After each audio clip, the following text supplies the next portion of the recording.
Hello guys, welcome back to this channel. In today's video, I'm going to show you how you can change the color of your furniture in Heartopia. Okay, let's get into it guys. If you want to change your furniture's color, you need to go to the build mode. You can go to this menu and I'm going to select the solo build. Okay, and then we need to select the furniture that we want to change the color. But wait, it's still loading. Okay, and I'm going to change the color of my tea table.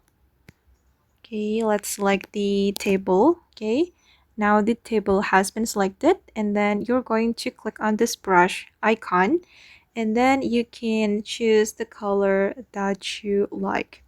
Okay, once you're done, you can click on confirm. Okay, and now it's done guys. The table color has been changed, and you can click on complete to end the process.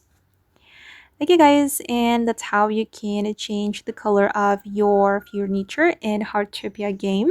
I hope this video will be useful for you. Thank you so much for watching, and bye.